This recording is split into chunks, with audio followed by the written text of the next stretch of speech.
Imanol Laza turismo zinegotziak publikoki deitoratu du turismo bulegoak datorren larun batean azaroak 8 Zarauzko hondartzan antolatu behar zuen lehenengo zaldi lasterketa bertan behera utzi izana.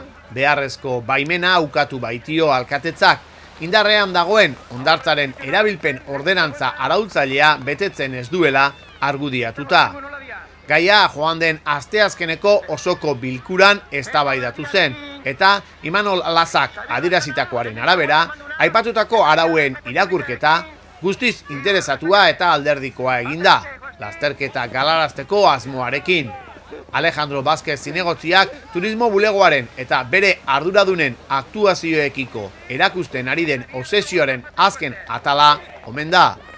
Turismo bulegoak iragan irailean herriko festa eta aisialdi ekitaldiak berritu eta hobetu asmoz, iradokizunak eta eskaerak jaso eta aztertzeari ekin zion, ideia berriak egitasmoaren bitartez. Proposamenetako bat saldi lasterketa zen hain zuzen.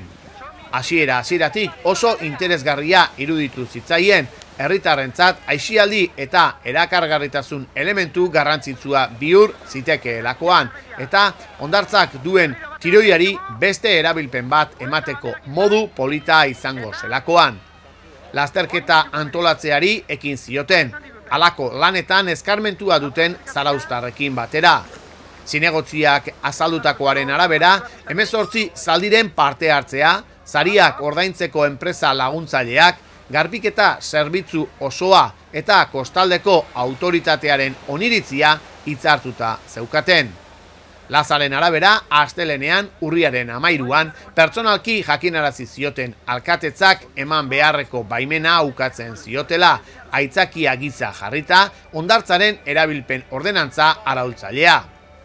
Uste dugu arauaren irakurketa alderdikoia, asmo txarrekoa eta interesatua egin dutela, orain arte denon artean egindako lana serioski kaltetuz, pertsona askoren ilusioak zapuztuz eta gure ustetan, zarauztarren aldetik harrera bikaina izango zuen ekimen bat bertan behera utziz, adierazi du Lazak.